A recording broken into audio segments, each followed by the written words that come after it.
Welcome back, everyone. Going in the second half here of Dropped Frames. Wait a minute. Why is there two codes on the screen?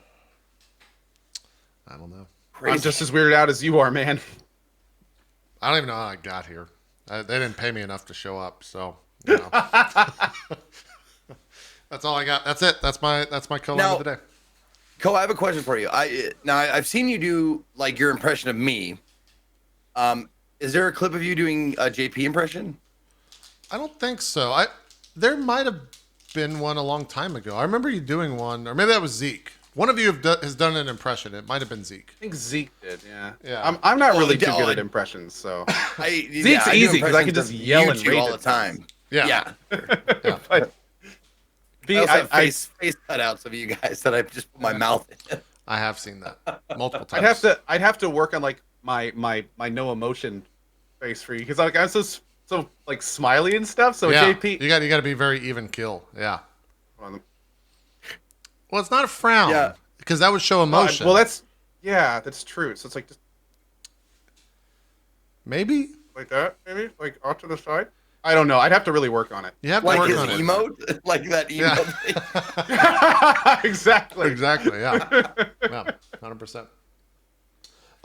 Let's talk a No, little the bit. short answer is like I don't know what I do for a JP impression.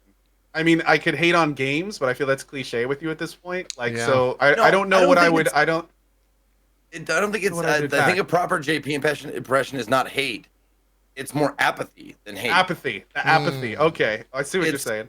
I see what you're It's saying. not. I would say an emotion that JP displays a lot of time is nonplussed. Sure. I'd agree to that. I have a That very kind of casual slight lean back and things are happening. It's just like, oh, Yeah, my JP head cutout is like a head. His head is barely tilted, so it's like, all right, guys, I'm JP. Oh, this game here, we're gonna do this, and it's just very like, oh wow, that was pretty exciting. And it's Yeah. like just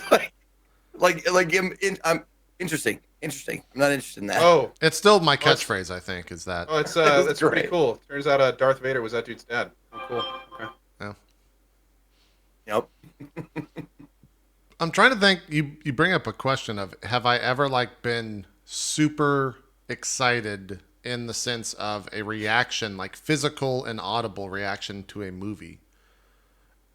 And it would probably be no, because as Zeke has pointed out multiple times, I hate when people talk in movies. So I'd probably be too afraid of having an audible reaction to that. So yeah, you could do an impression. You just gotta. Someone has to trigger you enough to just put you in the mood from chat, and then you just go with it. Like, yeah. Then the rage fuels the impression. That's how it goes. Need to ride the emotion. Yes. Yeah. Yeah. Well, I can't remember. It's an American Psycho where he talks about like the only discernible emotions I have are I don't remember exactly, but he's like it's like envy and disgust. It's like you just described JP. Jeez. Let's talk Surge 2. Let's talk Surge 2. Because I'm curious. Code, tell me how to be good at this game. That's where we're going to start this off, because I was struggling. I was on the struggle bus on Monday with the Surge 2. And maybe we need to look at my footage of it so that you can tell me here. Because we've talked. The game is what you said it was when you were playing the preview, right? Nothing's changed. They didn't really change the formula from that. No, it's pretty much exactly what I said it was at the beginning. Yep. So let me walk you through what I think is the issue, and you can tell me if that is true or not, and then we'll switch over to some footage and see how true it is. I feel like if you play this game as if it's a Dark Souls game, you will not succeed. In the sense of you can't be offensive, you have to choose your battles very calmly and like be methodical about it. And you have to just play at a slower pace, I feel. I think that yes, that everything you just said is accurate. If that's how you're approaching the game, there are certain builds, there are certain weapon types, there are ways to play that are a lot more aggressive. And honestly, it's kind of a sliding scale on how not only how good you are at the game as a whole, but how much you understand the game mechanics. So, like for instance, you can be extremely aggressive against one enemy if you make sure to not button mash, time your combos, and most importantly, leave windows for the enemy to attack. Because if you do that properly with a directional parry implant, then you will nail those parries and you will take those guys down flawlessly, in a lot of ways getting bonuses for the way you do it. Sure. So, but at the same time, if you go in and just spam a bunch of buttons, you'll get caught in combos and you'll get hit. If you don't do any type of parrying and you're not doing like really well-timed dodges, you're going to be taking a lot of damage. Also, depending on what power-ups you have in your implants determines like your playstyle. So there's some implants that, for instance, like heal you when your energy's going down. So it's much more advantageous to make fights kind of draw out, because that can be, you know, a source of health that you may not have normally. There's other implants that make you play much more aggressively. Like there's I'm currently using a build that's very parry focused. So whenever I parry an attack, I get a damage buff, I get more energy back, and my parry itself operates a little bit better as well. So, you know, I'm really focusing on the parries at this point, and it's become a lot better and also more sustainable, because now I'm getting a bunch of resources back from doing the parries. Right. But again, like it's especially towards the beginning, it is pretty rough when you don't have a lot of weapons and you don't have a lot of implants. So you're just kind of like trying to get through. But the game's hard. I mean, Surge 2 is a tough game, and it's not it is a Souls-like game, but it's got enough little interesting things of its own to make it so you kind of have to learn how to play that one.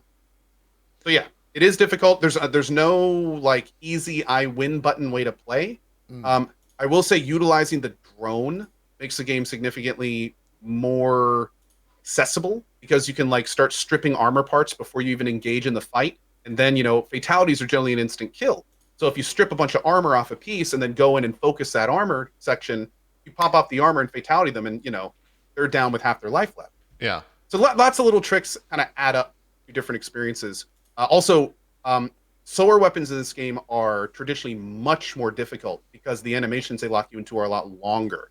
So if you use like large lumbering weapons, Surge will kind of punish you for it in some ways if you don't know exactly what you're doing. Now, on the flip side, if you use a really heavy weapon and you almost always wait to counterattack, or you dash attack only and stuff like that, they can be incredibly powerful to the point of their OP. So it's all about how you do it. Also, I very much recommend controller. I kind of was, so I'm thinking of switching to mouse and keyboard because of, and this is what I was telling you in text the other day, and I've repeated this multiple times. I use an Elite controller, and I can show it to you how this goes. So I have longer sticks. You can get different ones for these. Because of that, and even with the shorter ones, since these are heavy, this is like metal, very heavy piece, and I do that. This is how you lock on and choose different body parts. The second I do that and let go, it waggles in the center. And when it does that, it'll choose a different body part. And I feel like it makes it so much more fucking difficult. And the part that's even more difficult for what you're doing is if you hold down block, that makes it so you're blocking and you're not choosing body parts. You're doing the directional parry. Yes. But right after the parry lands, if you let go of the block and then your thing snaps back, then you're choosing a completely different body part, and it becomes messy. Even on my non-Elite controller, it happens every so often. Yeah. Like I'd say, like today it happened maybe 3 or 4 times, but I'm understanding with you it happens like every fight. Yeah, well, which would drive me absolutely crazy. Yeah. I feel like you played more Surge 1 than you finished Surge 1. I think you might have finished that game twice. I've played Surge 1 3 or 4 times. Yeah. Did they iterate on that system at all? In terms of parry like system? The body part selection system, or is that pretty much 1-to-1 from what it was from Surge 1? Pretty standard. It's been tightened up a bit. So in Surge 1, it was a lot easier to mistakenly change body part positions and stuff like that. So for Surge 2, it's really nice because most of the time you just pick a body part, and then the only time you even put your thumb on the right stick is if you're directional parrying. Everything else you just keep using the left stick for. So there's not too much iteration there. There's a huge amount of change to like how the armor system works and the UI and the function of farming and how to get the parts and stuff. But in terms of like the actual targeting, it's pretty similar. I've made comparisons in my head. I haven't said this out loud before. So stay with me. I feel like the parry system has the same problems that I had with For Honor. In the sense of they're pretty similar systems to one another, and the second that a second person shows up, it all goes to shit for me. Is that by design? Like, what do you do when there's two things? Does the game suggest what you're supposed to do? So the way to properly utilize the parry system, when there's multiple enemies attacking you, is to disregard the parry system. And just start spamming attacks. Okay. Yes. Not only do all weapons track their hits on swing, and those are honestly situations when you can be a little bit more aggressive. But that's when you want to start utilizing dodging, which you can very easily do in the game. There's tons of ways that you can become better at dodging. In fact, pay close attention to the secondary stats on leg armor, because the heavy leg armor will increase how much endurance it takes to dodge, while the lighter armor will reduce the amount. And then you can go into your implants and fine tune that even more. So like I have 2 different loadouts right now, a farming set and a boss set. And my boss set is fully spec'd. So I can dodge as much as possible. I literally can dodge 20 times before my endurance bar is gone. Jeez. Is that just light armor? So it's very light armor, and it's implants that reduce the amount it takes to do endurance, to do dodging, reduces the amount than anything regarding endurance takes, like all sorts of like connected things that add up to that. Yeah. Actually, I think it's more like 15 times, but it's a lot. Like I can switch between my loadouts, and you'll see like the boss loadout takes like 1, and to the 1 of my boss loadout, it takes 3 of my farming set. So it's sizable. Gotcha. Yeah, I think most of the issues, if you want to call them that I have with the game were just because I wasn't used to the system. I only spent 4 hours with it, maybe. And so I plan on playing it more tomorrow, and hopefully it'll start clicking with me. But there were definite issues. Every weapon feels totally different. Yes. So mix and match and test and try. Like almost every streamer I've seen is using different weapons. So everyone has their like favorite that feels good. Yeah. Yeah. I didn't mean to interrupt you there. What were you saying? No. I forget what I was saying, but I agree with you. Like I got this 2-handed axe. It was like, oh, this is pretty cool. It like splits into dual wielding axe and type stuff. But I stuck with the metamorphing talons, which is something that I think everyone finds from one of the chests that you can get. Those are nice. Did you see the trick with that weapon you were using before, by the way? The 2-handed thing? So if you I'm not sure what you're referring to. An attack, yeah, it's a large, slow 2-handed weapon. Yeah. If you spam an attack, it splits into a fast one. Yes. Yeah. So a lot of people are using that as their main now, because it allows you to like have all the damage of like sneaking up to somebody and doing a big charge up hit. But at the same time, if shit hits the fan, then you just break them apart and start going crazy. Yeah. So it's a very cool new weapon type they have. The other thing that I was having issues with was, and again, I compare it to Dark Souls because I think it is, in essence, a Dark Souls style game, but it's not Dark Souls whatsoever in the actual, second-to-second gameplay. But that said, Dark Souls art direction is great, and it's not bad, but it's not busy. I feel like this game is busy, which is fine. I'm not saying the art's bad in this game in Surge at all. When it comes to learning I will open a shortcut and look around and think, what the fuck did I just open a shortcut to? Like, none of this looks familiar. It's just because the worlds are so busy. Is that just the zone that I'm in? Like this weird trash zone that you kind of start off in, the slums or whatever? Not really. I mean, it's mostly the thing that the team, from what I understand, really tried to do is they wanted to make the city feel as organic as possible. So the premise is that this was a lower income portion of this city.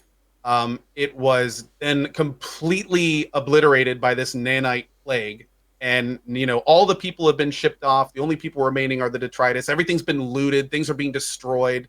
So it's a recipe for a lot of stuff. Yeah, just that being said, there are certainly times, as my chat will tell you, I'll be running around and just be like, I have no idea where I am. I don't know where I'm supposed to be. Like today, I spent 30 minutes fighting through this area called Gideon's Fall, I think. It's a beautiful area. It's actually a forest. You're basically playing in a giant forest. Yeah. Awesome and beautiful. But I spent like 30 minutes running around, like trying to progress. And I'm just about to die. And I'm like, I need to get back to the first area. Oh, I think that's the way. Right into a boss. Oh, wow. And I immediately die. So, the thing that's really brutal about this game is you have, 3 minutes to get back to your corpse. And so I try like as fast as I can. Like I'm like, I have no idea where I went. It was like 30 minutes away. So I'm like sprinting past enemies and doing my best, and I die and lose like 30k scrap. About 15 minutes later, I'm playing another section, and someone in chat is like, hey, if you go back there and make a left, like that's where your corpse was earlier. And I was like, Nani? And like I go back where they talk about it, and I look to the left, and there's all these bushes. And I was like, wait, I can go through them? And I go through them, and there's a mag lift down to the boss fight that I died at earlier. And I literally spent like a good 2 deaths and like half an hour trying to find this place, and it was right next to me where I started. But it was because the level design is very soulsy in the fact that most levels are like basically giant loops, and everything kind of connects back to a central point. Very similar to Dark Souls, and that's how the shortcut system works so well. So I should have thought about that and kind of pieced it together in my head. The game does do a good job. There are maps everywhere. They're not the best maps. Yeah. They're like very, very top level maps. I've seen some of but those, they do show you where you are in the level. So if you need like a general direction, then at least it will kind of like give you a hint. Yeah. But no, I think the game could use a mapping system. But at the same time, some people love the fact that it doesn't have a mapping system. Yeah, well, I mean, you look at like what Dark Souls did with theirs, and I feel like Dark Souls had very unique, or like it was either a palette swap in terms of what everything looked like, or a very big distinguishable thing up in the sky or something like that. And in this game, it's just like, hey, there's a lift here behind a bush, and that's a shortcut. So cool. And I take the shortcut. Well, this looks like a new... Oh, I found a save point. Not realizing that's the one that I fucking used 20 minutes prior.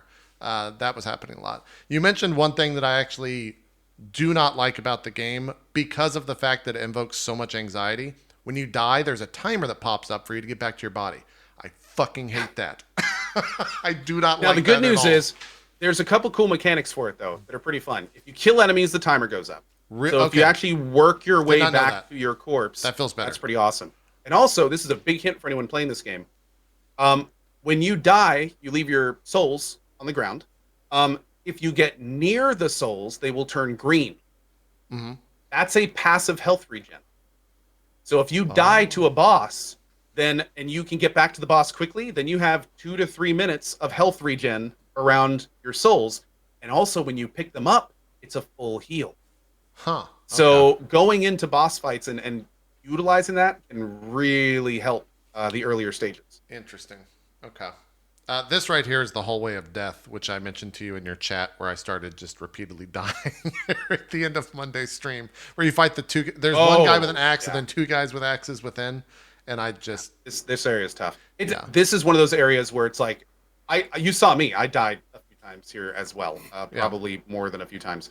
But in those games, it does become Dark Souls, or in those areas where you have to pull them back. You know, all the enemies in this game have leashing mechanics. It's actually a pretty good leashing mechanic, where if you pull an enemy far enough away from his spawn, he will stare at you and backpedal to it. Sure, very much like Dark Souls. So it's like, exactly, which is good. I hate the way Greedfall did it. I love the way that Surge 2 does it. So, you can use that to kind of leash a little bit. Also tied to the fact that your drone is a great pulling device. Yeah. I feel like that's why it's in there. Yeah. There's very few enemies in this game that are like super social. There are some. There are groups that are social. But a lot of times, like, unless it's coded social behavior, like if one mob's patrolling and another mob is like standing still, then a lot of times if that mob patrols far away from that guy, a lot of times you can shoot him if he's standing right next to him. If you see what I'm saying? Like they're not, you're either completely connected or not connected at all. Yeah. So you can utilize that to kind of really break up spawns. And there's certainly situations where it's like there's no way I could run into a room and take everything at once. You got to take it slow,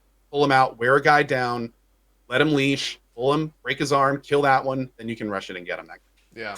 I think that's where a lot of the issues were coming up for me, is my confidence within like actual Dark Souls games, like Dark Souls 1, 2, and 3, was so high because I got so used to those systems that I tried to apply it to this, just running around willy-nilly. And there's no backstab mechanic. There's a backstab mechanic if you sneak up on people, but you can't circle behind them, right? It's weird. I didn't think you could, but I definitely did it once. And I to this day, I'm not sure. Is it weapon Like, based? I was attacking a dude, and I was circle strafing, and I dodged behind him and attacked, and sure enough, mid-combat, I kicked him in the middle of the back, and he went to his knees, and I was just like, what? So yeah, apparently you can, but it must be, maybe it's like, maybe the pie slice of where you have to be is really tiny or something. Yeah. I tried a few times after that, and I couldn't seem to get it to work again. So, okay. But yeah, whatever it is, it's like the parry system. Finicky and tight. Yeah. So, Yeah. Yeah. I haven't gotten to the first boss. I know what the first boss is because I've watched other streams. You're How very close, by the way. I know I am. I know that the door's like right around the corner. I think I will actually probably farm for a bit to get used to the combat before I jump straight in towards the boss because the boss seems to have like a strategy around them more so than Dark Souls have like just HP. Like there's strategy, but there's not clear defined things that one must do before the boss can die. Is that a better way of saying it?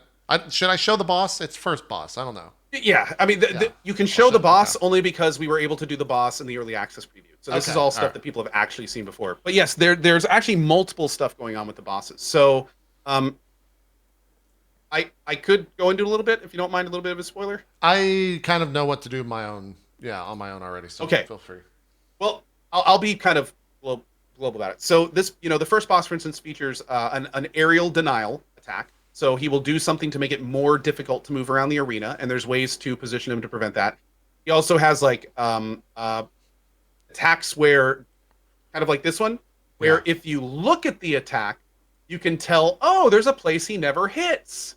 And it's like, you can kind of start worrying about that. This one right here is the area denial attack. So those are little electric mines. If you walk over them, you get an electric hit, and if you then fill the electric bar, you get slowed, and it's terrible.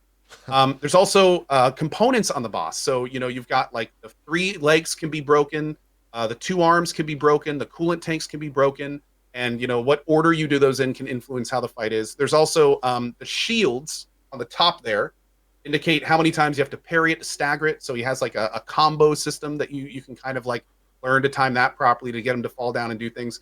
But also what's kind of fun about Surge bosses, and this is actually from Surge 1 as well, is almost every boss has a easier way to kill him, and then the complex way or extra challenge way to kill him. More rewarding way. And yes, and if you kill the boss in the harder way, then you're rewarded with a V2. So for this boss, if you just kill him, then you actually get his claws, as 2-hand weapons, and they're actually really solid. But if you break both his hands off first, which are full of HP and definitely more difficult to do, and then you kill him, then you actually pop off the 2 corrosive tanks that he has in the arms, and you put those on the weapon, and then instead of you having his claws, you have his claws that spew corrosive gas. So it's stuff like that, and it really kind of makes it a little bit more interesting to fight and do with. Are you able to redo bosses? No, not until new game or something, I'm assuming. Yeah. Okay. Its bosses are once per playthrough. There's even some like mini boss / normal enemies that are once per playthrough. I've seen that. As a quick note for Surge 2 players, when you exit the very first tutorial area, there's a guy that talks to you, and I heard you had some fun with him, but you can talk to this guy. JP just ran up and hit him in the face. No, I talked to him and then was like, hey, can I attack this guy? Sure enough, he beat my ass, yeah. But you can go up and talk to him, and he'll tell you a little bit about the city and what's going on and his religious thing. And then you can go off and do other stuff in the game. Well, you can come back to him later and tell him a certain thing that may or may not infuriate him, and he then becomes a very difficult enemy with, I'm pretty sure, a unique weapon. Oh, he definitely one-shot die to him at that point, he never shows up again. Yeah, he despawned completely once I attacked him. Because I went back and was like, I'm going to fight this guy, and he was not there. Yeah. Oh, by the way, as someone pointed out in chat, this is a good point to mention. If you get a V2 weapon in the game, you can buy the V1 weapon. It's not the other way around. So if you kill a boss normally, you can't buy the better weapon. But if you kill a boss and get the better weapon, there's a vendor that will have the V1 weapon if you want to like flesh out your collection. In some cases, I've heard the claws, for instance, the V2 weapon has less physical damage and corrosive damage, and the normal boss weapon has much more physical damage. So arguably, there are times when you would not want to use the V2 weapon, like against robotic enemies and nano enemies and things like that. So it may be good to have both in some cases. Yeah. There's part of me that wants to like restart the game. Why? I know there's a respec system, but the second that a challenge, like the second you told me there's 2 ways to beat a boss, it's like, oh, I'm going to hard mode every boss now. and that's just Oh well, might like make careful. it not fun for me because it's I- probably going to be very hard. Don't let it go that far. Yeah. There are bosses that people have not figured out how to get the V2 on yet. Ah, okay. So, All right. like, I just beat the Gideon Falls boss today. I didn't get the V2. I don't even know how to get the V2. I actually looked Yeah. during the break and a little bit earlier on how people are confused. They don't even know like what the right. Some people have gotten the V2. Some people haven't. They don't even know how they did it. So There's yeah, like it's weird. there's a tick in my brain that the second it's like, oh, you didn't get the good weapon because you did it the bad way, is like, It's also important to mention that boss weapons are not the best weapons in the game in most cases. huh. So okay, there are that's a better. huge amount of weapons in Surge 2. And the way that they've structured it, which I really, really like, by the way, is that weapons are almost always incrementally a little bit better than others. And as you move through the game, you keep getting weapons that are just a little bit better, a little bit better, a little bit better. And what that does is it makes you keep trying different weapon types. Sure. So, like, anytime you get a weapon that's more damage than yours, throw it on. Try it for a little bit. Because the beautiful thing about Surge 2 is they got rid of the proficiency system, which in Surge 1 was abysmal. Because the proficiency system, you gained experience for using a certain type of weapon. Ah. And by mid-game, you couldn't switch weapon. Because if you used a different weapon, you wouldn't have proficiency in it. It wouldn't do as much damage, and it was just useless. But there's none of that in Surge 2. That's good. Every weapon only goes by the stats on it. You can upgrade any weapon as far as you want if you have the parts. Yeah. And yeah, it makes it a lot better. Huh. All right. Well, I'm definitely eager to jump in. I think that I don't know. I guess I'll just reserve all of my comments until next week. Yeah, I saw that death right there. I was watching that. That was a smack in the face. I'll reserve most of my comments for next week once I've spent a little bit more time with it. By the way, second boss, multi-phase, awesome. Yeah. How many? I loved the second big boss. Do you know how many? Not how many bosses. Do you know how long the game is? Because people are saying it's like pretty long. The first one was what? Not sure. 12 hours, 15 hours? 15 to 20, depending on how far you went with it. I would hope it's not longer than that, but I've see. spent 12 hours in it already. yeah. Granted, I'm doing all the things. Yeah, you're doing all the things. Yeah. I would just do like a boss kill game and not necessarily the 100% stuff. This is definitely a game that caters to farmers, though. Like a part of the game is farming. I spent So, the better like, part of killing the same guy over and over for about 30 minutes. That's I'm when, just saying, that's when someone was like, are you bored? It's like, no, I'm fucking farming. Stop. I got to get the stupid drop. You know, it's kind of interesting because one thing that I'm very interested in seeing, Happy Hob. Yeah. I'm very curious if he's gonna like. I don't know if he did anything with Surge, but having know. like a no-hit game of this game, especially like a no-hit game where you don't do farming. Yeah. I don't know, man. Like that would be something to watch. I mean, he did it with That would be- Sekiro, so That's true. That's true. I mean, I was definitely watching him possible. last night. The dude's an absolute beast. Man, I was watching him last night. He was sitting there interacting with chat, barely looking at the screen, running through a level, not getting hit. Like it was like, what the hell, man? Like, how do you get that good at a game? he's played a lot of Dark Souls, man.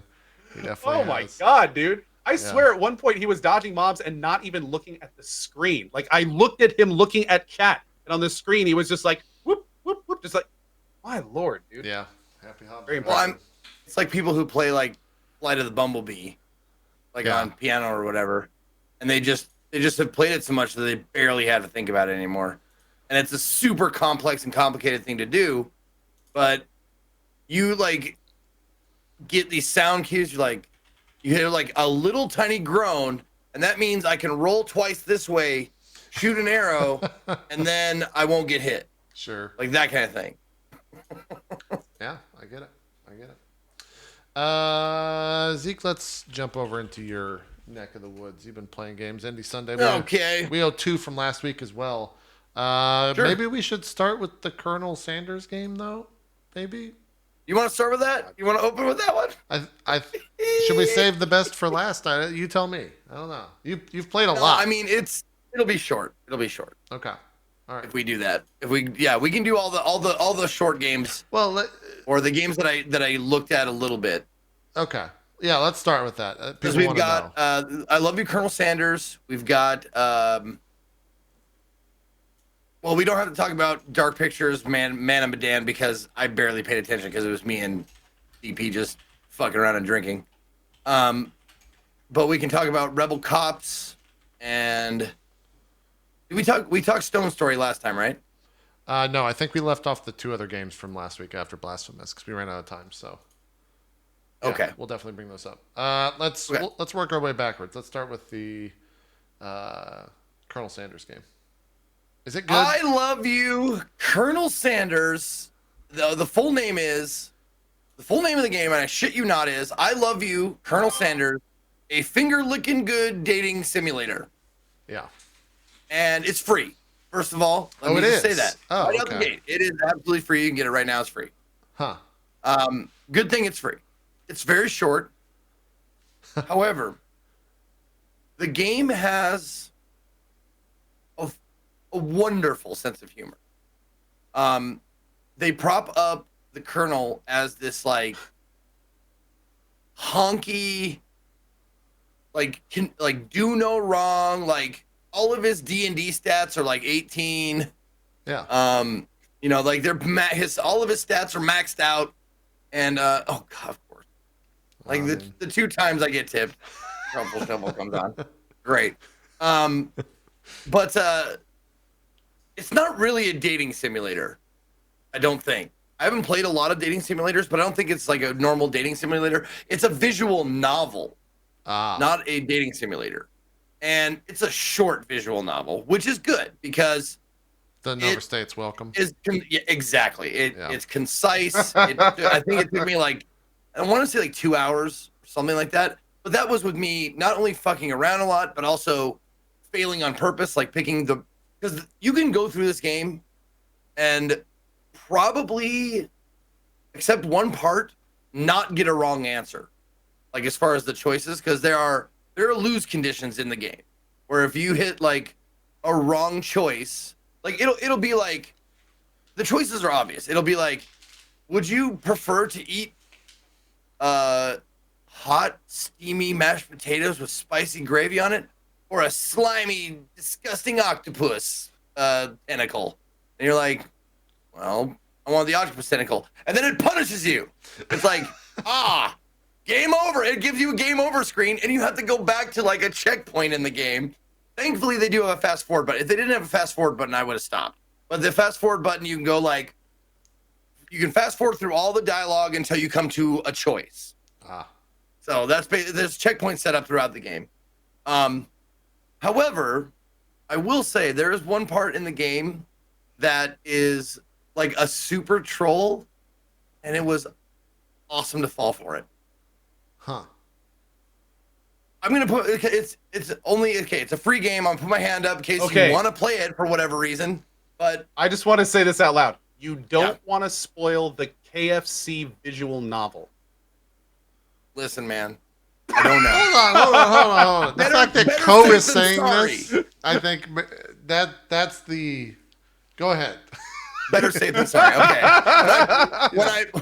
When I put my hand down, then the spoilers are done. It's gonna take about 30 seconds. Ready? Okay. All right. Okay. So there's a part in the game where you get an item, and that item is like a spell book, and in the spell book it has like a memory erase spell in it where you can erase your own, like Eternal Sunshine of the Spotless Mind. Yeah. It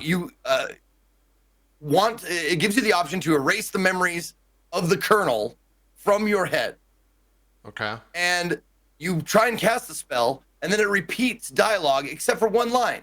It's like, you cast the spell, blah, blah, blah, blah. It seems familiar somehow. Do you cast the spell or do you not? And then you cast spell again. Blah, blah, blah, same. Now this feels really familiar. You do it enough times, it sends you back to the beginning of the game. I shit you not. That's pretty cool. Like, not even a joke. It's like, we told you. You have to do it like 5 or 6 times, and it sends you back to the fucking beginning of the game, and you're about an hour and a half in by this time, or an hour in by this time. Okay. It's good. So anyway. Then, wait, so you did that and then repeated it all? Yep. Oh, but you fast forwarded it, right? Oh, yeah. Yeah. Okay. If you really wanted to, you could probably speed run this game in like 10 minutes. Gotcha. Okay. If you didn't want to read anything. Let me ask you this, Zeke. Yeah. Did the idea that the Colonel Sanders looks like one DJ Wheat hurt or help the game? Honestly, I don't agree with it. Really? I look at that and it's No. like, oh, it's wheat. That's weird. Anyways. Like, I can't not see DJ. Hey. As soon as someone told me that, I cannot see DJ Wheat. Well, Or I understand. Sorry. It's like his I guess his body type and the glasses and like his like really nice hair or whatever. But like Yeah. DJ Wheat, I spent enough time around him. I think like in person that he like the mustache and the goatee, the fact that his hair is white and not like silvery kind of throws it off a little bit. Okay. But yeah. I totally get it. I never would have made that connection myself, but I get the connection. Yeah. I didn't make it initially. Someone pointed it out to me, and now I just can't unsee it. So. Yeah. But the game is actually funny. There's definitely like very funny moments, and it's self-aware, which is awesome. They prop up the Colonel as this awesome individual, and you try to like you're in a culinary school, a 3-day culinary school that is you're being taught by a corgi, yes, a dog, how to cook. And sometimes, one time, the dog will do dog stuff. Like he'll be in the middle. He was in the middle of a lesson, and he went and started barking at a squirrel, and then he came back and taught the rest of the lesson. That kind of stuff.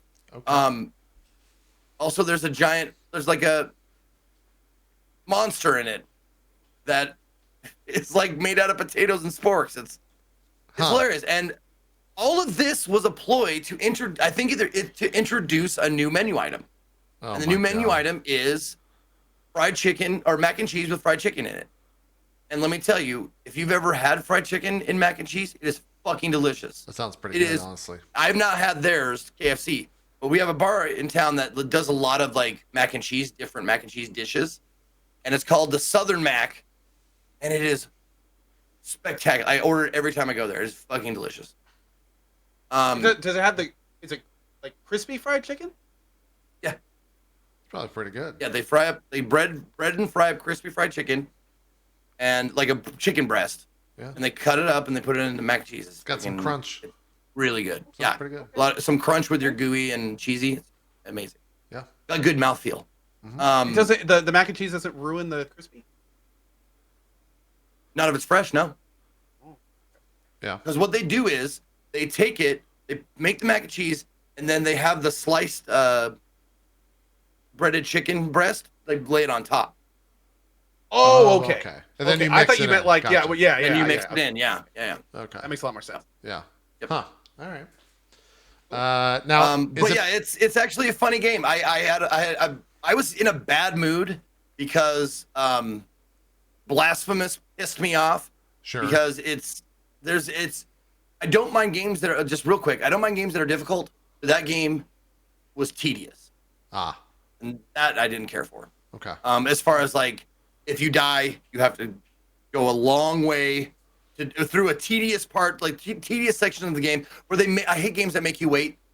And this game had like a wind mechanic that you have to wait for the wind to blow your way to go. And it wasn't like super fast. So every time you died, you'd have to go through the wind mechanic thing again. Sure. And then they had the next place, like to add insult to injury, the next place was a lava place. So like lava falling from the ceiling. So you had to wait, travel through, sucks. wait. I hate that. Like I was just like, it put me in a bad mood. So, I'm glad that someone said, "Oh, the KFC game is out," and I was like, "That's perfect for me," because I was going to end my cast.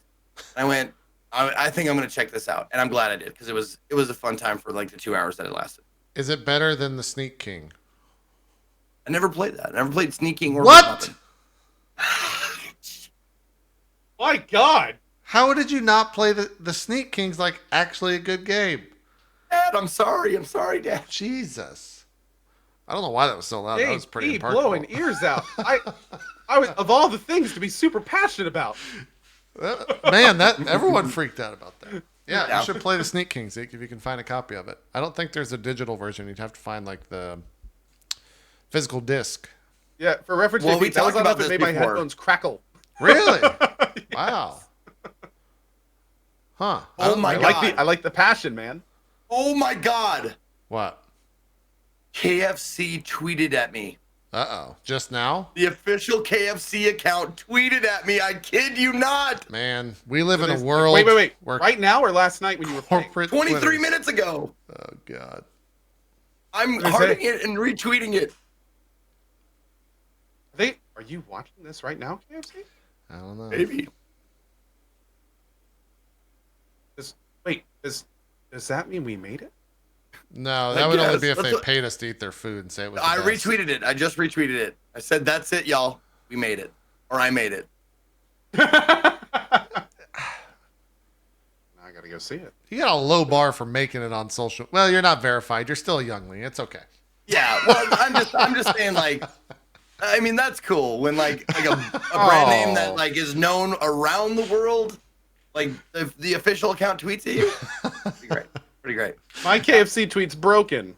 What does that mean? It says this media cannot be played. Whatever it replied to you. Oh, Twitter was doing that it's to just me like- earlier. It's a gift from the intro of the game. Like the intro of the game is very very short, but it's awesome. It's very anime. Gotcha. It's amazing. All right. Well, play Sneak King. All right. My one. By the way, yeah. Go ahead. Go. No, Completely I only play unrelated games thing. Sponsored by KFC. KFC. Eat chicken. No. It's finger licking good. That's what you have to say. God, we gotta have a talk. Of course, they just heard Zeke and they were like, "That was pretty good. Eat chicken." I mean, we do make chicken. That was. I like that. We make do chicken. make the chicken. The Chick-fil-A guys already have that, sir. Shit. No, theirs is eat more chicken with the cows and the sign. With now. an asterisk of something else at the bottom. Anyways, go ahead. They're more eat chicken. With still an asterisk of something else at the bottom. Go, please. Oh, I was gonna say we're absolutely no, just a little bit of what we were talking about earlier. Turns out you can backstab people anytime you want. That's humanoid in the Surge. Oh, okay. All right. I might. So that is a thing. If you are in the right place, a little red circle will pop up, and you can do that during combat. Maybe that's how I play the game then. There you go. As I get good. All right. Stone Story RPG, Zeke. You want to jump to that? Yeah, absolutely. Let's see here. Oh, start a broadcast. Oh, this is I Stone actually Story RPG? Yeah, I actually played this game over a few days, an hour or two here and there. This game was very surprising. You might want to go Looks back like Dwarf to Fortress. might want to go back to a previous broadcast if you can. This is like in-game stuff. Sort of, yeah. Okay. Because this game is called Stone Story RPG. Let me just pull up a store page here real quick. Stone Story RPG, developed by Martian Rex and Standard Combo. It is in early access. It's not finished yet. It's $19.99, and it is a game with all ASCII graphics, ASCII graphic. Yeah. And I was told when I was playing the game that like some of the characters in there weren't available in ASCII. So, okay, forgive that much. But Super nerd. you're seeing the game right here. Okay. The game plays like this. You equip your character and then you let him go through the level. You can pause it, re-equip, do that kind of stuff, but all the battling is done automatically. So you equip, see this is me going, okay, I'm going to change my item. I'm going to equip the sword instead of this. And then it goes automatically again. Okay. So certain monsters are weak to this, or they do this thing. Like those particular like flying scarabs, they were immune to ranged attacks, so you had to like do a melee or whatever like that. There are RPG elements. There's experience. You all like your inventory items, all the different stuff. But it's very charming in the way it's laid out in dashes and characters and all that kind of stuff. Because like the crossbow is like an equal sign and a bracket, and I love it. I think that's hilarious. That's the crossbow right there. And then there's this crafting system where you put two things together and make a 1-star version of that, or you put two 1-star things, like level 1 things, and make a level 2 thing. And there's like a discoverability to the crafting thing. So you did like experiment. You're like, okay, if I put these two things together, does something happen? And when something happens, you're like, oh my god, I made a blank shield or whatever. So there's some cool like crafting elements to it. The sound design and music is actually pretty fucking fantastic. It fits it very well, and it stands out just enough where you're like, oh man, I dig it. But it's not like it doesn't take the stage more than the game and the gameplay. every time the boss design is great too. It's so fun to see like this like ASCII giant skeleton like moving around and then like throwing this big sword at you and knowing like those are all just like dashes and brackets and equal signs and like all that kind of shit. It's a lot of fun. And they animate it really well. The it has a pretty decent sense of humor when there is dialogue. Not a lot of dialogue, but it has a pretty decent sense of humor when there is. And it's super easy to play. You don't need anything more. I mean, you can hotkey like different items once you get that tool belt that I got. Meaning, if you like sword and shield, put that on hotkey 1, so you don't have to like pause it and re-equip. Put it on hotkey 1. If you like crossbow and magic wand, you can put that on hotkey 2 if you like. I never did it because I'm so finicky and I changed it around so much that it wouldn't help me. But every level has different stuff. You have to like gather up wood and stone and tar and bronze in order to make stuff or progress through the game. Like you come upon this bridge that's broken, so you have to gather 300 wood in a level that you've already previously done. Each level has 5 different difficulties involved with it. It's just a really simple but very, very fun game. Okay. What Stone? Oh yeah, Stone Story RPG. Sorry, I have it right there on the screen. I pulled the chat. And it's in early You know how access long right it is? now. Let's see. I don't think I left it on. It's like So I 5 can give hours you of like an gameplay. I can accurate. Of Okay, VOD so time. I've been playing it 7 hours. And I feel like I'm getting close to the end, but I've gotten to a point where I don't have I have to farm a little bit in order to get certain to upgrade my weapons. So I got to a point I was doing really well, or I was going pretty quickly or pretty steadily through the game, and then I came up to this point where I couldn't beat this guy no matter like all of the items that I had that I tried. So now I have to go back. Now here's the kind of RPG part of it. There's a little bit of a grind, but also in order to get, I have to get frost runes to make frost weapons because these enemies are weak to frost. But the previous level has gotten so difficult that I have to get fire runes to beat those guys. And then that level, I have to get ether runes to beat those guys, and so on and so forth. So you got to go kind of So farm just a like little bit from the daisy beginning. chains all the way Yeah, back. exactly. But I mean, that's RPG for me. I don't mind that. That's a grind. I dig it. I like to grind. Yeah, cool. I'm very interested in hearing you talk about this next game because I Okay. actually really wanted you to play it to begin with. I think you know where I'm going with this. How was this gym question mark? Oh yes. Here we go. How was this?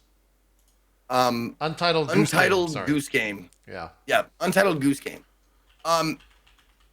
It's charming. It's fun. It's cute. It can be funny at times to be an asshole goose. It can definitely be very funny. However, it's one of those games that there wasn't enough in it gameplay wise to keep me interested. It was more like it was to-do lists. That's all it is. It was to-do lists. Okay. You go into the garden. You get the groundkeeper wet. Grab his hat. There is a cool mechanic in the game where you discover secret thing to put on the to-do list. If you like turn on a faucet or something, just for example, if you turn on a faucet that has nothing to do with your to-do list, something might, like a secret thing might pop up to say like, oh, here's another thing you can do in this place. Like you can trip the farmer with a hose or the gardener with a hose or whatever if you like hit this one thing. So there are secret things you can discover throughout the game. But as far as the controls are they're not precise. You bump around a lot. Turning is like you kind of go around in a circle. You turn quickly. You kind of like. Do you think that's on purpose, or are they bad controls? Oh, probably. Yeah. I would imagine it's on purpose, but it's not something that I enjoy doing. Okay. It's like, I mean, I would prefer if you gamified it a little bit and made it so like the turning was sharper. It's not realistic Goose Game. It's Untitled Goose Game. Is this the Right. cell-shaded ARPG version of Goat Simulator? No, I made that mistake too. The feeling is kind of the same in that it's goofy, it's cute, it's funny, but the actual gameplay of it is completely different. Cool. But like it's whimsical, I think would be a good word. Let me ask you this: so this game blew up initially because it was on social media and it was a very quick clip. Does that clip pretty much show you the game in its true full essence? I never saw the clip. Oh, okay. Well, maybe that's why there was less hoopla around it for you when it came out, because everyone else, like, that's where it all started, was this random clip that showed a goose quacking it, or not quacking. Is it quacking? What is it? Honking. Honking. Yeah. Honking at people, and it was quite comical, and everyone was like, oh yeah, I want to play that game. And then I don't know if it lived up to that, which is kind of what I was getting at with that question. But if you never saw it, then you had no preconceived notions, which maybe is better. Yeah. The other thing is a lot of people say this is a Hitman game with a duck, not a duck, a goose. I keep calling it Hitman game duck. in what fashion? What regard? That you're playing Hitman with a goose trying to take people out. Like trying to kill them? Yeah. Oh, I never came across anything. I only played it for a couple hours, but I never came across any like straight up murder. Oh.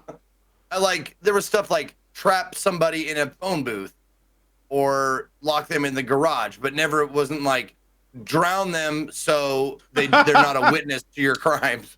Okay, well then that tells me how far it takes it. Gotcha. So it's more like an annoyance factor and not As a kill goose, factor. you're making like Final Destination. That's what I was hoping for. Like, why not kill humans? Why not do that? In my mind, like, Let's just put a puddle of water here, and then put these leads to this battery over Now, here, and then we'll. I wish it would have gone that far. Honestly, That would have been so much that fun. might have, I might have played it a little bit longer for Yeah, that. that would have been great. But like, it was a game Maybe with not what diminishing Coase said, return. but yeah. I mean, the it Hitman was games a- are pretty brutal, so. It's true. It's true. It was a game with diminishing returns for me. Like, Okay. I played it for a couple hours, and I'm glad I did. I had fun with it, but it's not something that I could see myself like completing or anything. Okay. Let's do our due propers here. While I open the Epic store, because I have Wait, is this Epic only? to do that now. This is Epic Yeah, I Game think Store so. only? Oh. I think so. Oh. Pretty sure. Make sure to have Pretty that sure. conversation at twitch.tv/cocarnage and only. Oh God, no! The you know what, game, dude? Goose Game is $5 off right now. It's $14.99, down from $20. I don't know how many hours are in it because I only played a couple. Okay. It is developed by House and published by Panic. So there you go. You want to know where we stand today as a society with Epic Game Store? Let's hear it. I had to make the decision today. A viewer was nice enough to send a highlighted message to me saying, "Hey, just wanted to let you know that this week blank and blank are free on the store, and the next week blank's going to be free." And I was like, "Oh, cool. Free games, yeah. Free stuff for you guys." Yeah, that was clearly a mistake. I don't want that free shit. It's No, got I Epic seriously stank all was over like, it. Yeah. there was such like I don't use this word often, kerfluffle Ooh. over the situation, It's a $20 wood. if you will, that I said, you know what? You don't want free stuff? Fine. Yeah, I will tell you next time. You go check yourself. Jesus. My Lord, man. Yeah, I'm done with that. I'm just done with all that. Gone. Yeah. I'm serious about to go into my banned words list on my Twitch like profile for the channel and put like Epic Game Store, EGS, just gone. So if people try to type it, I'm gonna set my bot to just ban them from the channel. Like gone. No one will see it and they'll be banned. It'll be amazing. Oh my God. There is a bit of news that we could talk about real quick. Did you see? Maybe you didn't. And I'm only asking this for my own clarification. Control apparently got 11 million to put the game out on Epic Game Store or something like that. Did you see that? Or Yeah, I Remedy? heard 10.5. But yeah. 10.5. Yeah, I rounded up. I think that's Close what it enough, was. So it was like a developer win. Like it wasn't a bad thing. It was like great. This game, did well. They got what hopefully will mean more of those games. 9.5 million euros, so it wasn't dollars. Yeah, so I think That's obscene. yeah, that's fantastic. I mean, basically, Epic is walking up to companies and are like, how about this? We're gonna make you successful without selling a single thing. How's that sound? Does that sound good? How's that sound? It's awesome. And of course, like game devs are like, Yeah, no wonder that there's so many of them. I know, right? There was also, funny enough, a Fortnite report that someone tweeted at me that it posted its lowest weekly viewership of the year on Twitch this week, September 16th to the 22nd. So, is it? I'm sure the game still is selling. Crashing. Well, maybe on Twitch. I think that they're still gonna always. It's like Minecraft, right? Like Minecraft has always done well. I think Fortnite will always do well. But yeah, let's get back to the indie stuff. Zeke, we talked about. Real quick, Almost Done says, but Control was pretty good. Oh, Control was amazing. Yeah, We're not saying it was like bad. Game of the Year it was list for me. amazing. Yeah. Oh yeah, it was incredible. Hell of a game. Absolutely incredible. Yeah. That's unrelated. Yeah. Talked about Hot Lava. What is Rebel Cops, Zeke? Rebel Cops. Yeah, I'm actually Not I'm Rebel looking Cops, forward Rebel to. Cops. Yeah, I'm actually Rebel really wanted to hear this Cops. from you because you're also one of the few people that played This Is the Police 2. And I'm curious how those. Yeah. Well, here's the thing. This is by the same creators of This is Police 2. It is. In fact, there is a mini game, or I don't know, not mini game, but like just another game mode within This is the Police 2 that is this. And in fact, don't know if it's confirmed or anything, but someone said in my chat that this is ripped from This is the Police 2. It is exactly the same. Wait, you played both? Can you just tell us? Oh, Is it the same? It's the same. Yeah. Oh, you're saying like coding before. wise, like it is. Okay, okay, I got you. No, he was like, saying beforehand. That's what he was told. Yeah. This is the Police is a management game for the most part. Like This is the Police. The first one was. The second one was mostly management, and then it had this like XCOM style like game in there. I It kind see. of got it like garnered it mixed reviews when it first came out because they're like, that's not what I wanted. When I played This is the Police, I wanted to be that management style game with the the story elements and blah blah blah blah. And this was kind of like thrown in. I enjoyed it, but I can see how people didn't because it's like completely has nothing like anything like what you're used to It's playing. like two different genres in one. Yeah. Exactly. So they made this game just that. It's just like XCOM style story or XCOM style gameplay with like cool the same artwork, the same kind of stylized like watercolory artwork, and you play as vigilante because the cops where you're at in the location you were in are they owned by the mob or owned by like a criminal element. Oh. So we're like, we don't want our police force to be owned by this criminal element. So we're gonna make our own squad. We're the Rebel Cops, and they have this like clandestine meeting place and all this kind of stuff. But the tone of the game, the attitude of the game, is almost exactly the same. It gives you the definite this is the feeling or this is the police feeling while playing an XCOM style like turn-based, grid-based strategy game.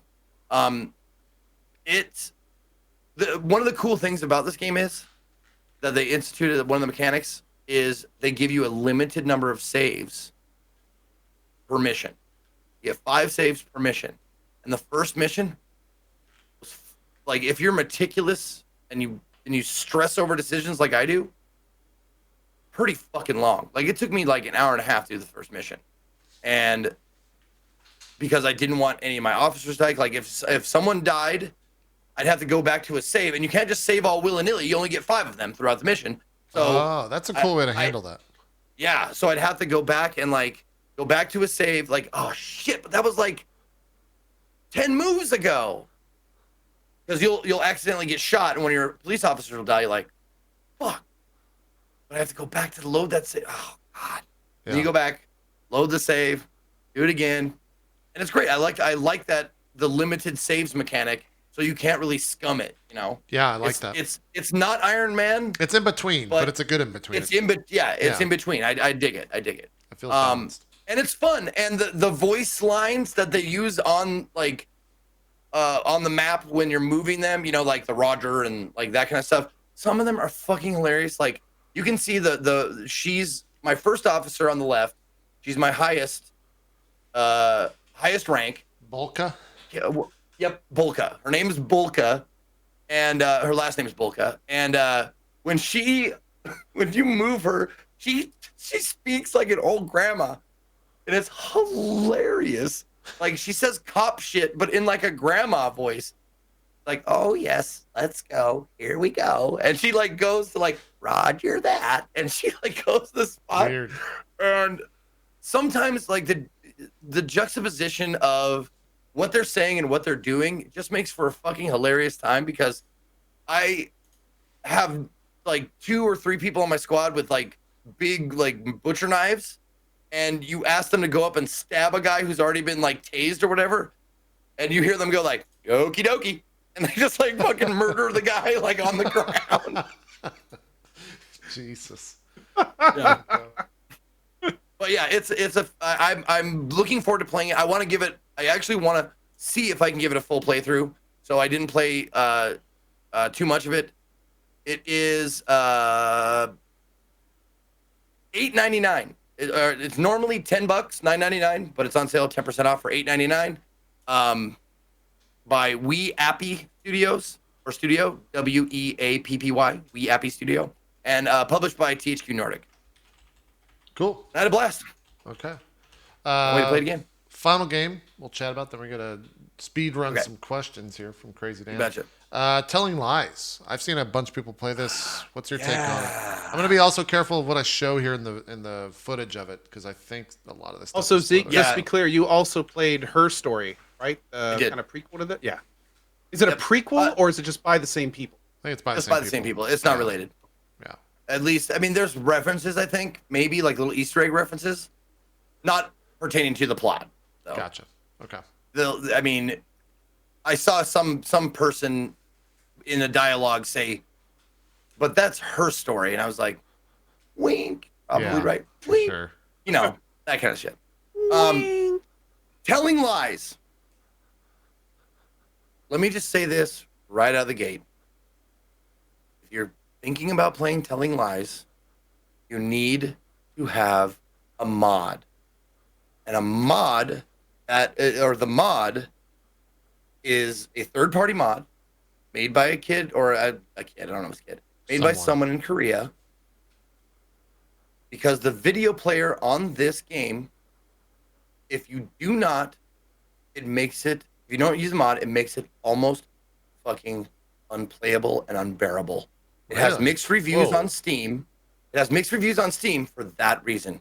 Because the video player only has fast forward and rewind, no go to the beginning of the video or go to the end of the video buttons. Oh, so which is what when I get a new video, like everybody, now here's the reason why. It doesn't start from the beginning. You search term. So you search like love.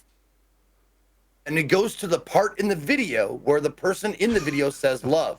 If it's an 8-minute video, it could be 7 minutes in. And in order to get back to the beginning, if you want to watch the entire video, you would have to rewind through it. Oh, okay. And it is fucking atrocious. That sucks. I started playing it, and I was like, hey guys, how do you, I'm asking you, chat, how do you go back to the beginning of the video? Where's the button? They're like, there is none. I'm like, haha, very funny. Where's the button? They're like, nope. And then I went, and it all just went thunk and sunk in. I went, mixed reviews. I get it. Yeah. That's why. Weird. I mean, that's a conscious decision. So, it is. But it's such a waste of time. It is such a time waster. The cynic in me is thinking maybe they just wanted to extend the playthrough or the playtime. JP, I was thinking the same thing. Yeah. I mean, they don't need to. They don't need to, because the people who play FMV games know that they're going to be shorter than normal games, because they're harder to make, because they have live actors that they have to shoot and film and stuff like that. Yeah. So we get it. I love FMV games. I know they're going to be a little bit shorter. However, this game has 5 hours of footage. 5 hours of shot footage that you can get. Long time. If you want to. 5 full hours of shot footage. Now, granted, each conversation that you see, well, not every time, but most of the conversations you see, you're seeing one side of it, and then you have to try and maybe find the other side, sometimes by inferring what they're saying. So, like, if you see them, like, looking at the camera, and then go, like, no, I let the dog out yesterday. They're like, oh, so the other side of the conversation was, did you let the dog out? Or something like that. So you, like, search Who let that, the dogs out, though? like, yeah, right. Yeah. Search that key term. Now, once I had Is that it early mod installed, 2000s? Yes. it was That was weird. A time traveler just came through. I heard the noise. It went off, I think.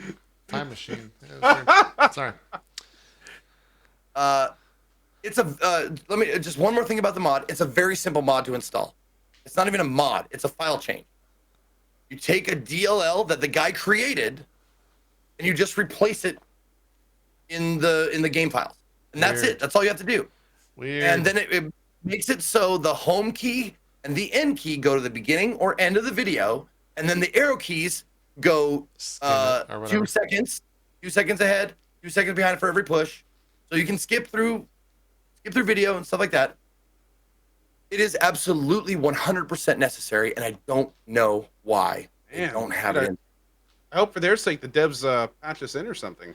Yeah, you would think It It seems like it would be super easy. I don't know. It is. It's one fucking file. I just went, whoop, replace Wow. file and destination. Yep. And that was it.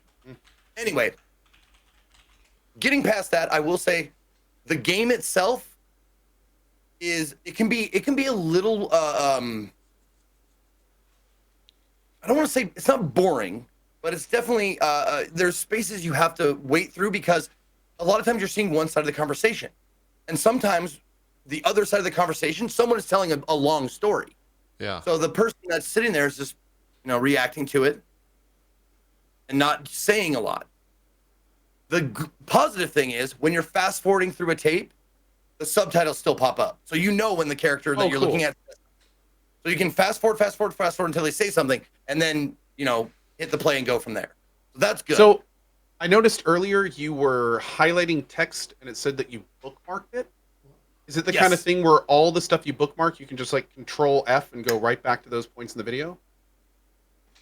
They have a video bookmark saving within the program of the computer you're using in the game. There's tabs for search, bookmark, and history. So you can see what the last thing you looked up was. You can see the bookmarks you made. Now the bookmarks don't actually bookmark the words that you highlight. They timestamp. So it's less Okay. of a book, less of a like a capture the actual word than a timestamp. So Well, if you're so- not, oh, go ahead. Like what's the process? Okay, like just a minute ago you highlighted Tooth Fairy. So Yep. let's say 10 minutes later somebody says blah blah blah something about the Tooth Fairy and you're like, I heard that earlier. Like, Yeah.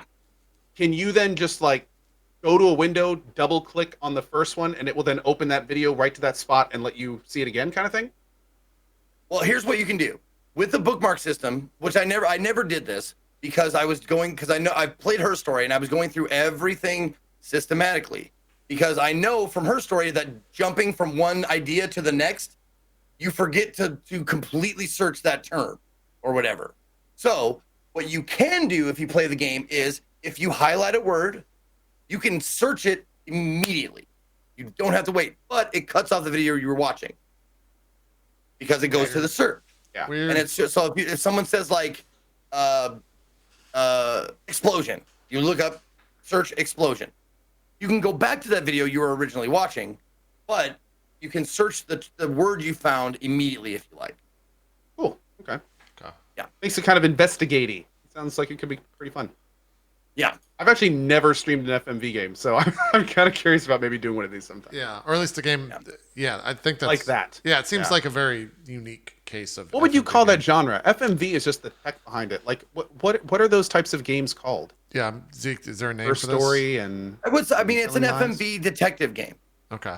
FMV detective. Okay, cool. or Makes mystery. sense. Actually, Awesome. like a whodunit would be like A a whodunit? good term. Sure. Yeah, whodunit. Like, you're basically. I like that you're set in front of a computer without much knowledge of anything. Without like, you don't know really what's going on until you start searching term, and then the story pieces together. And that's why I liked her story so much. Because sometimes you'll get a clip from like way down the road that doesn't make any sense until you find some other clips that match it.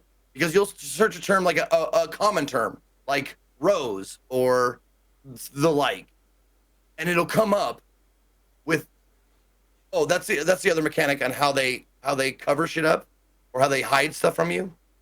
Only 5 results will ever show up, the 5 most recent results. So sometimes you'll search a term and it'll say 5 results out of 16. So there are 11 videos you can't watch yet. Oh, okay. Huh. Yeah. So, was it good? Like, It was great. it was great. Okay. I enjoyed it thoroughly. After I had that mod installed and I was sussing out what was happening, the mystery is revealed. There's a lot of superfluous video, I will say. And the cue pickups, if you know what like the term is, Yeah. like the space between things talking, like you could pick up the cues a little bit more, but I understand it's the other side of a conversation, yada yada yada. But I enjoyed it. I really enjoyed it. And there's 170 videos total, and I think after like 10 hours of playing, I got like 110 of them, 111 maybe. Jeez. Okay. So, Yeah, there's a lot of content. what's it cost? What's it run? The game is $19.99. Okay. Developed by Sam Barlow and Furious B Limited and published by Annapurna Interactive. All right. Oh, for those asking, by the way, FMV is full motion video. These days, although the word is kind of weird, but because it's kind of like dated, it basically means like real video, like real people Yeah. doing real acting. They used to be pretty common back in the day when cutscenes weren't a thing because the cutscenes were usually live action stuff and like Yep. the 2000s. They weren't good at making cutscenes yet, so they used people instead. Yeah. Yeah. That's where it comes from. And there's you'll notice some people in the game. There's some pretty famous, I would say like B to B plus list actors like Clementine from well, I saw the guy. Westworld is in it. Yeah. I saw the the guy dude, we were he's in watching. He was in Yeah, Spider-Man. he's in Prometheus and Upgrade. He was also the Shocker in the first Spider-Man movie. Well, sorry, the first Marvel Spider-Man movie. Anyways, yeah, it's cool. Let's not get through these. Let's do these questions here at the end of the show. They will be pretty quick answers though, because we only have about 8 minutes, 10 minutes. Question 1, and maybe I'll just target these at different people. Well, no, that's unfair. Question 1, as a streamer, these are Crazy Dan's questions of the week, by the way. As a streamer, having done this for as long as you guys have, how would you say this job has changed you as a person? Have you developed any habits that you particularly dislike? There is definitely a thing that I think all streamers acquire if they've done it for a long enough time, where you cannot play a game without thinking, I should be recording this. And that is a very hard thing once you have that to get rid of. And it can sometimes diminish your interest in video games when you're not streaming it, which really sucks. Because it's the equivalent of like, hey, take this hobby that you really enjoy and make you not enjoy it because you're worried about the business side of things of like, I should really be streaming this. Or I don't want to play this yet till I can stream it. And that also sucks. And I think that is probably a habit that I don't necessarily like, but because of what we do, it makes sense. It's not like the world's biggest problem, for sure. All of this is first world problem. Let's always state that on every show that we do. All of this that we complain about is a first world problem. We are aware. Or more like half world. Half world problem. Not quite first. Okay. Yeah. Okay. All right. Sure. Well, I made this comment a while ago on Twitter, I don't know, years ago or whatever, but I found that everyone I know who has gotten successful or went the other way, they complain just as much, just about different stuff. Yeah. Everyone complains. Yeah. Very true. Like I used to complain that I didn't have enough money to buy ramen and cigarettes, so I'd have to pick one or the other. But now I it's like complain the about low stuff class like, or high class hooker. I mean, Yeah. Yeah. Jeez, God. Man. like DoorDash is gonna take 12 minutes. Right. Right. Any other like streamer habits that you guys have formed? for me, honestly, it's been really wild because I can safely say that streaming has made me a much better person. Weirdly enough, In the sense of being around people and sociable and stuff like that, or in the sense of like when I was kind of like an introverted power gaming guild leader guy for like most of my life, and I cared more about how I did in games than enjoy them in a lot of ways, and and like when I 5.5, 6 years ago, God, time flies, when I decided to kind of like reorient the channel, and I decided that like there's a lot of places on Twitch that I just felt were very like negative and toxic, and even the guilds that I came from, and even in some cases led, it would a lot of times be very toxic, very competitive and stuff. And I just decided I didn't want my channel to be that way. I wanted a positive, fun place where people could just hang out and have a good time, and do that for 5 years. And there's no question that over time I felt myself like being more relaxed about that stuff. I find myself responding differently to situations. I find like enjoying things is so much better for me these days because I don't nearly care. I don't need that vindication of doing well, which is a big issue with me. Like a lot of times, like back in the day when I used to play competitive Battlefield and stuff, I would not have fun if I wasn't first. Yeah. If I was second or third, that was a bad game. That was me not doing well enough. Like I broke keyboards. Yeah. It was bad. So it's been a journey, but shifting from needing to do well to just enjoying yourself has been a big journey for me personally, and streaming has been a huge part of that because now I'm like, okay, people can watch me suck and we can still all have fun, and it's okay. It's okay to be bad. It's all right. We can still have a great time while we suck together. But yeah, you know what I mean. You know what I mean. Yeah. Okay. Yeah. But it's definitely been good for me, man. Streaming for me has been very good for me as a person. But is there anything you dislike though? A lot of what JP just said. In fact, there's this game that I streamed a couple days ago called Crying Suns. And it was really fun. It's like this strategy sci-fi roguelite. It's a really cool game. And I know that I'm not going to have enough time to get back to it for weeks to months. And I knew I wouldn't be streaming it. But even then, when I fired it up for half an hour to play it offline, I could tell that I was still like, I was even nervous opening it. Yeah. It's weird to just say that, but it's like you open it, you're like, but what if I decide maybe one day I want to stream it? What if I see something really cool and I'm not streaming and nobody sees it with me? Like it brings up all these things that were just never there before. Yeah. And yeah, it's that's an alien. That happened with Destiny the other night. Yeah. There were multiple times where I was like, I have to like look this shit up. I wish I just had chat to tell me what to do. Yeah. Like, I wish chat was just here to guide me. Funny enough, a member of the chat was who I went to for that. But then like the story stuff, it's like, oh man, that would have been a cool thing to see how other people reacted to that, or I'm sure people would want to see my reaction to that type of stuff for sure. I will say to Dan though, not only is that a great question, but there are so many streamers that would answer that question completely differently how we did it. Like three, we're older guys. We all outside of Twitch have our lives in relative order. Even Zeke. Like we kind of get it. But there's a lot of situations where there's streamers that are in some cases really large on Twitch, but they're constantly talking about how they stream so much that their life is out of order. And it's like this uncomfortable, this weird thing where it's like everyone's watching them not doing great in their life. And they'll even talk about it and admit it on stream. And it's just kind of like, man, like it's great that they're making money and it's great they're having fun, but it's kind of like when you hear like rockers sing those really big songs that are really super dark about suicide and stuff, and when they're done, instead of rocking out, you just want to be like, are you okay? Right. Because anyone talk to, are you okay today? Like, are you feeling all right? Yeah. Like I kind of feel like in some cases there's some streaming like that where it's more of a I need to do this instead of I want. Like I'm gonna stream instead of dealing with all this other stuff that I need. So it's a very good question, and every streamer would answer different. Yeah. Sorry, I'm fixing. I narrate my daily life on accident a lot. You just kind of say things as you're doing. Oh, I do. Yeah, I'm the same way with expressions. I'm sitting here alone in my room, like, and then I look around and I'm just like, oh shit. Huh. I think I just talk to my dogs and cats more than I used to. Is where I get that out. Like they're my offline chat. Yeah, that or if they bark or meow, it's me saying like what it's me saying that whatever they're. Let's not get into this. Tell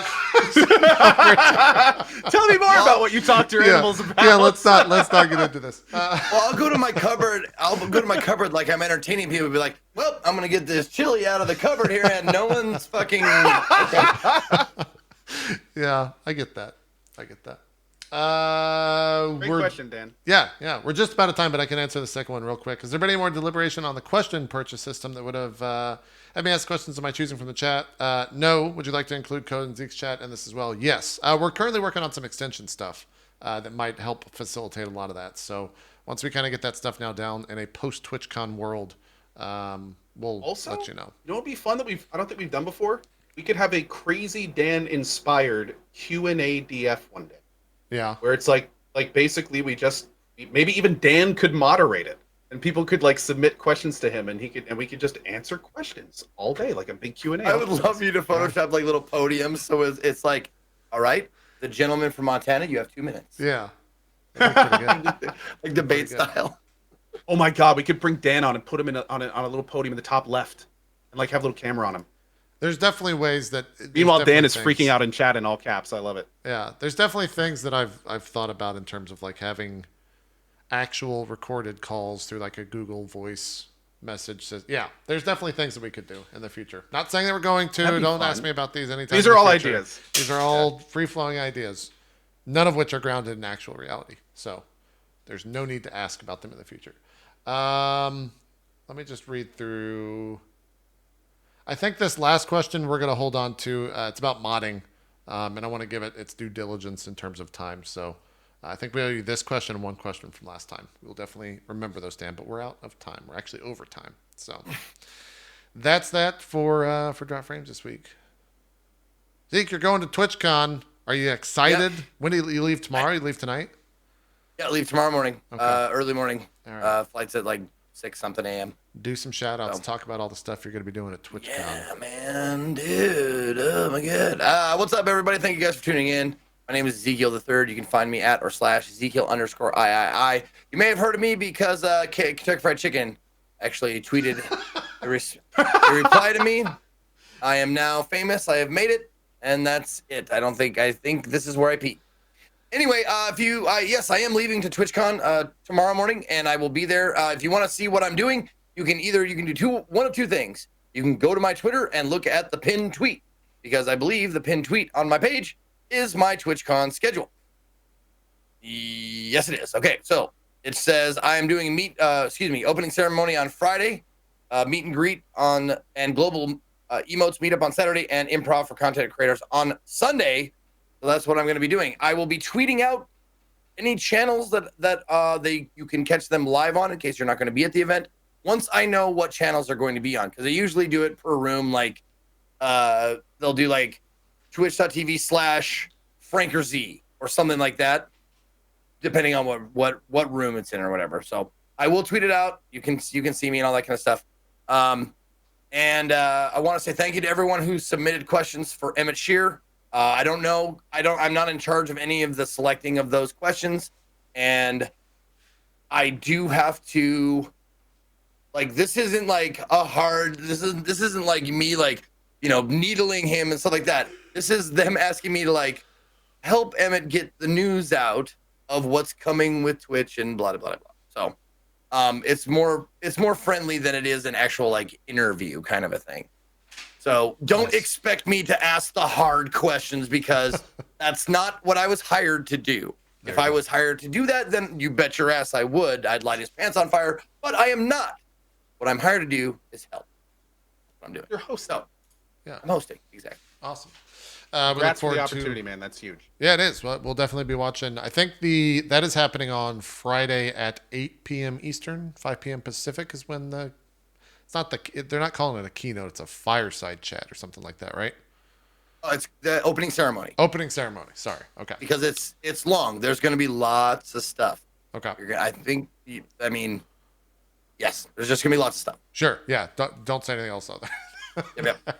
We'll be talking about all that in TwitchCon next week with Zeke. We will not have a guest next week, but the following week is when Kit Boga is going to be joining us there on the 9th. He's signed on to join us for that, so look forward to it. Oh shit! Before I will be on in an hour for my role playing show Nocturne. Nocturne, yeah. Twitch.tv/Table Story. There you go. Co. Hi, everybody. As always, big thanks to JP and Zeke for being phenomenal co-hosts. Always fun to do this every week. My name is Ko. Hello, it's nice to meet you. I am streaming every day at 8 a.m. Coming up this week, we've got Surge 2. Also, I found out today, apparently we're going to be checking out Tropico 6 on Friday, which is pretty cool. I get to spend a couple hours in Tropico 6, and then we'll get back to the Surgeon. So that's going to be a lot of fun. Coming up, we also got a lot of other games. We're going to be moving into AI, Somnium Files, Danganronpa V3, 999. Then we've got a bunch of stuff coming up in October. Our big Outer Worlds playthrough is just 30 days away now. So it should be a lot of fun. But anyway, as always, thank you guys for watching, and hope very much to see you next week or on my channel. Thanks again. There you go. Last but not least, I'm taking the rest of the day off. I'm on. Someone made a joke, so I'm going to continue this joke. I'm on D&D duty today, as I've become a full-time dad, and I'm also taking care of the dogs. Aaron's left for TwitchCon, so I have to for the next. I don't know how I'm going to get through this, but I am in charge of a 10-year-old till tomorrow morning. Oh, wow. At Wow. 9 a.m.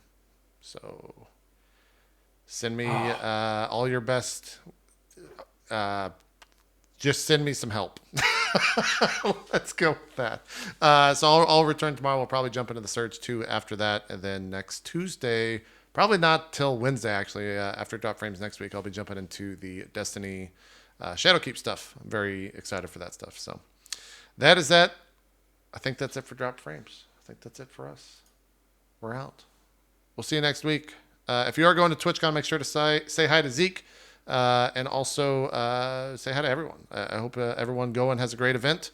I'm eager to see what's announced. We'll be talking about it in great detail next week. I'll probably restream the thing on Friday, but it's late, so I don't think I'll be joined by anyone. It'll just be me, and we'll talk about it next week as well. I hope they get some good stuff announced. I hope that we're... It's going to be interesting. They've had a lot of major announcements this year. Yeah. The most recent being Channel Points. I would have thought they would have saved some for TwitchCon, so maybe something big we haven't heard about at TwitchCon. We'll see. We're out. Thanks for watching, everyone. We're going to get Zeke out of here before he loses his job. We'll see you next time. Bye-bye.